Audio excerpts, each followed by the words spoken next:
Сәлем достар, менің YouTube каналыма қош келдіңіздер. Бұл видеода мен сіздерге ағылшын тілі пәнінде ойнатылатын 5 ойын түрін көрсететін боламын, және сол ойында қолданылатын материалдарды осы видеода көрсетемін. Видеоны соңына дейін қараңыздар, қызықты ойындармен сіздерге бөлісіп, сол ойындарды өз пәніңізде қолдана алатын боласыздар. Ал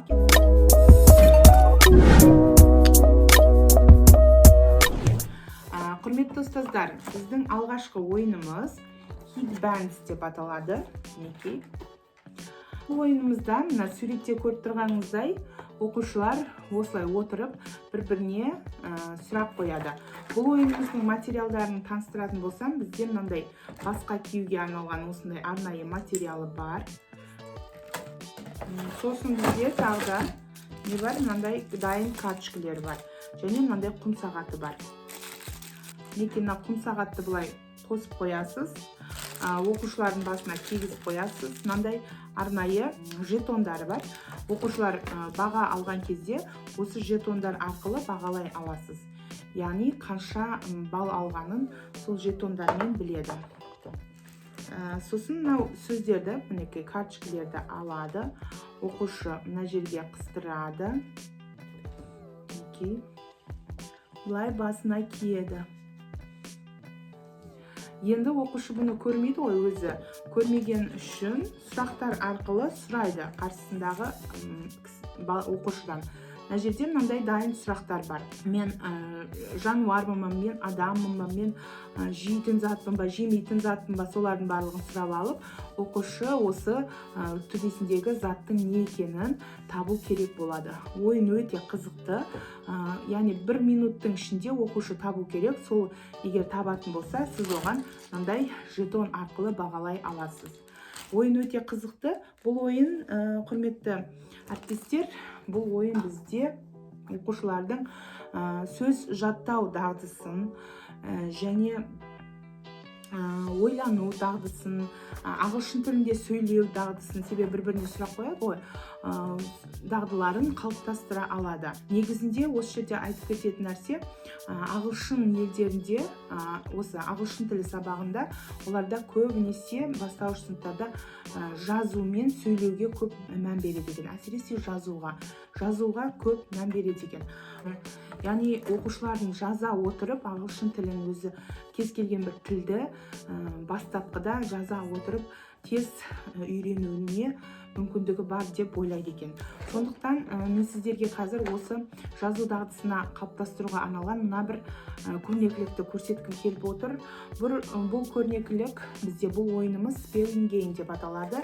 Яғни оқушы бұл жерде дайын бізде әріптер бар, ағаштан жасалған әріптеріміз бар және карточкаларымыз бар. Осы карточкалерге оқушылар ағаштан жасалған әріптерді қоя тез табу керек. Ағаштан жасалған әріптер бар және мынандай дайын карточкалар бар. Осы дайын карточкалерде мысалы мынау трие, мына жердегі жазуға оқушы фломастермен жаза алады және оны өшіре алады. Және мынау әріптерді осы үстіне қою арқылы баланың жаңағы әріпті тануы, жазу дағдыларын қалыптастыруыңызға көмегін тигізе аласыз. Келесі ойынымыз магнитті ABC деп аталады. Бұл магнитті ABC арқылы сіз, құрметті ұстаздар, жазу дағдысын қалыптастырамыз дедік қой. Бұл жерде мынандай арнайы өзінің тақтайшасы бар. Бұл немізде. Мына жерде бізде осындай магнитті әріптер бар. Осы магнитті әріптерді балалар жазу арқылы сөздерді табу керек болады. Бұл жерде дауыссыз дыбыстар көкпен, дауыстылар қызылмен берілген. Өте жақсы. Бұл ойын арқылы сіз, әрине енді бұл материал сіздерде болмауы мүмкін. Бұл видеоның соңында бұл материалдарды қайдан алу керектігін айтатын болам. Бұл материал болмауы мүмкін, бірақ болмаған жағдайда сіз цветной принтерден де шығарып алсаңыз болады. Міндетті түрде осындай болсын деп жатқан жоқ, бірақ цветной принтермен шығарып арқылы осындай ойынды ойната аласыз. Бірақ бізде мына ойынымыз өте жақсы. Балалардың, себебі мына магнитті әріптер біздің өзіміздің қолданатын тақталарымызға да жабысады ғой. Бұл балалардың жаңағы жазу дағдысын, сөйлеу дағдысын қалыптастыруына өте үлкен көмегін тигізеді. Келесі ойынымыз бізде, құрметті әріптестер, бізде мынандай уақыт. Бізде ағылшын тілінде уақытты үйретеміз ғой, сондай материалды қолдана аласыздар. Яғни сіздерге былай тақтаға ешқандай көрнекіліксіз тақтаға it is 9 o'clock, it is 10:15, it is 10:30 деп айтудан көрі, мынамен үйретсеңіз, балалар сіздің жаңағы айтқаныңызды тез қабылдап, тез үйренуіне мүмкіндігіңіз болады. Бұл материалды әрине бұл жаңағындай өзіңізде жасап алуыңызға болады, немесе кез келген сағатты қолдану арқылы жасап алуыңызға болады. Бірақ мына жердегі материалда бізде барлық секундтар, минуттар көрсетілген, және өзінің фломастері бар. Мына жерге жазып, оқушы сағаттың жаңағы несін үйрене алады. Мынаны біз тақтаға жабыстырып та қоя аламыз. Әріптестер, сіздерге 5-ші ойын түрін көрсеткім келіп тұр. 5-ші ойын түрінде бізде мынандай үлкен көлемдегі My Body тақырыбына арналған көрнекілігіміз бар. Осындай үлкендікте бұл көрнекілігіміз, бұны сіз тақтаға іліп қойсаңыз да болады, өзінің арнайы ілгіші де бар. Мына материал өте жеңіл, фетр матасынан жасалған. Бұның жаңа сөздері бар, мысалы heat, ice, leg, foot деген сияқты, arm, hand деген сияқты осындай өзінің сөздері бар. Сол сөздерді, бұл сөздердің артында липучкалар бар, яғни жабыстыратын. Мына материалға жапса да, сол мына жерге мысалы былай жабыстыру арқылы оқушылар осы My Body тақырыбы бойынша ағылшын тіліндегі жаңа сөздермен танысуына мүмкіндік болады. Мінекей әріптестер, бұл материалдардың барлығын мен өз сабағымда қолданамын.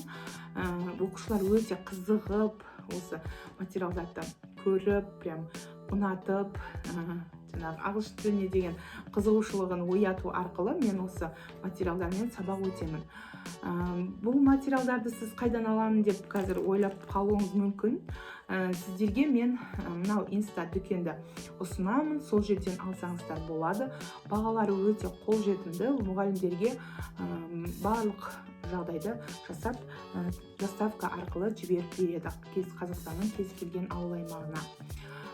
Мінекей, құрметті ұстаздар, тағы да осы YouTube видеосында менің өзімнің сабағымда қолданатын қандай көрнекіліктерді көргіңіз келеді, қандай ойындар көргіңіз келеді, немесе қандай ойындарды көрсетуімді қалайсыздар. Сіздерге осы видео ұнаса лайк басыңыз, астына комментарийге жаңағы өзіңіздің ойыңыздағы ойындарды қызықтырып жүрген сұрақтарыңыз болса жазыңыздар, міндетті түрде жауап беремін. Осы видеоны достарыңызбен бөлісіңіздер, ағылшын тілі пәні мұғалімдеріне қаншалықты көп көретін болса, соншалықты жақсы. Себебі біздің болашағымыз балалар ғой, балаларға біз тіл үйрету арқылы олардың болашағын жарқын ете аламыз. Себебі ағылшын тілі қазіргі таңда глобальный тіл болып келе жатыр. Ағылшын тілін білу біздің жастарымызға міндеттелуде. Ағылшын тілін білу оларға міндеттелсе, оларды үйрету бізге міндет, біздің міндетіміз. Оларға барынша сапалы түрде тіл үйрету ол біздің міндетіміз болып табылады. Сондықтан өзіміздің міндетімізді орындайық. Балаларға ағылшын тілін жақсы көргізіп, ойындар арқылы үйретсеңіз, балалар сіздің үйреткен сөздеріңізді тез өзіне қабылдайтын болады. Осымен видео аяқталды. Келесі видеода көріскенше сау болыңыздар. Сіздерге ұнаса лайк басып қойыңыздар.